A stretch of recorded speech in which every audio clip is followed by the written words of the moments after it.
Hello everyone. आज हम पढ़ेंगे क्लास 7 चैप्टर 2 जियोग्राफी का इनसाइड आवर अर्थ कि धरती के अंदर इनसाइड में क्या होता है।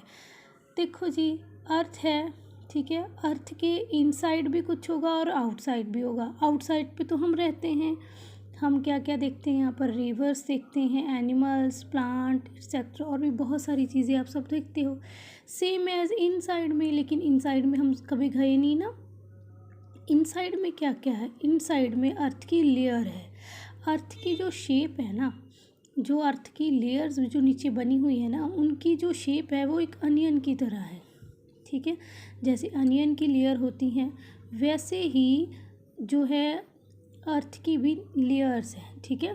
इनसाइड में अर्थ की कुछ लेयर है, उन्हीं लेयर को आज हम पढ़ेंगे। आप सबको बड़ा डिफ़िकल्ट लगता होगा कि जियोग्राफी को कैसे याद करें, कैसे समझें। मैं आपको बिल्कुल इजी मेथड के साथ ये समझा दूँगी और आपको पता भी नहीं चलेगा कि आपको कैसे इन लेयर को आसानी से आप लोगों ने याद कर लिया। सबसे पहले है इंटीरियर ऑफ द अर्थ।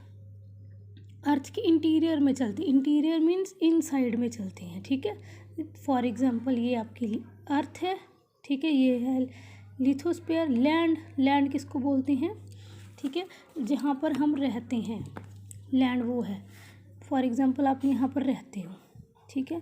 अब इसके इंटीरियर में चलते हैं, हम अंदर की तरफ चलते हैं, तो यहाँ से अर्थ की लेयर स्टार्ट होती है, ठीक है। सबसे पहली जो लेयर है वो है क्रस्ट, ओके।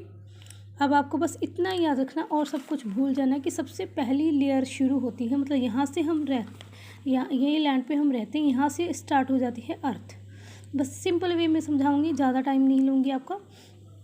अर्थ क्या हो गई, ये जो लेयर होगी अर्थ की, ये 35 किलोमीटर तक अंदर जाती है। बस फर्स्ट लेयर है क्रस्ट, ठीक है, और ये जाती है 35 किलोमीटर। अब आप कहोगे ये मैंने दो कैटेगरी में क्यों डिवाइड कर रखी है।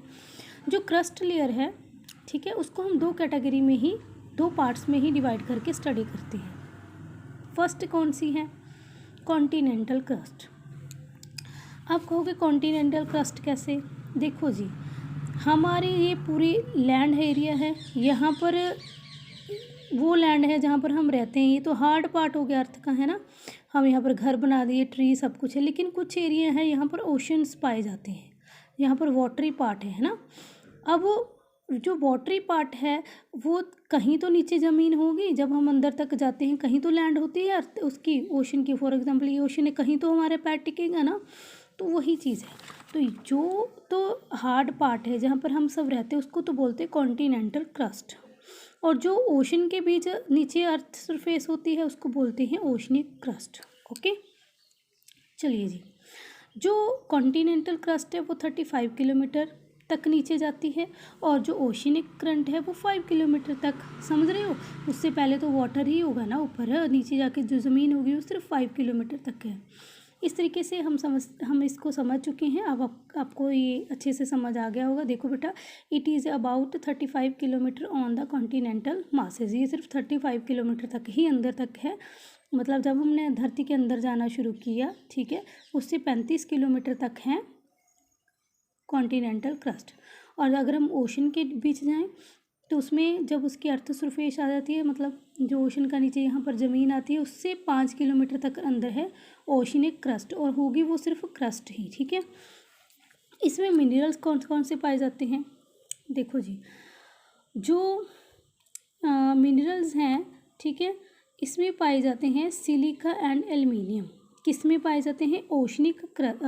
कॉन्टिनेंटल क्रस्ट में सिलिका एंड एल्युमिनियम। इसका फर्स्ट टू लेटर ले लो, सिलिका का SI ले लो, एल्युमिनियम का AL ले लो, ये बन गया सियाल। इट मीन्स जो कॉन्टिनेंटल क्रस्ट है उसको हम सियाल भी बोलते हैं, ठीक है। सियाल जो है वो हमें बताता है कि कौन से मिनरल्स है इसमें, ये पता चलता है। और सेम एज है जो ओशनिक क्रस्ट है, ठीक है, इसको सीमा बोला जाता है क्योंकि इसमें पाया जाता है सिलिका एंड मैग्नीशियम, ठीक है। ओके जी, ये आपको इतना समझ में आ गया। तो इसकी जो नेक्स्ट लेयर है, नेक्स्ट कौन कौन सी रह गई? Mental and core. उसको हम नेक्स्ट वीडियो में जो है वो डिस्कस करेंगे। अगर आपको मेरा ये समझाने का तरीका अच्छा लगा हो तो प्लीज़ मेरे चैनल को जो है लाइक वीडियो को और चैनल को सब्सक्राइब कीजिए। Thank you.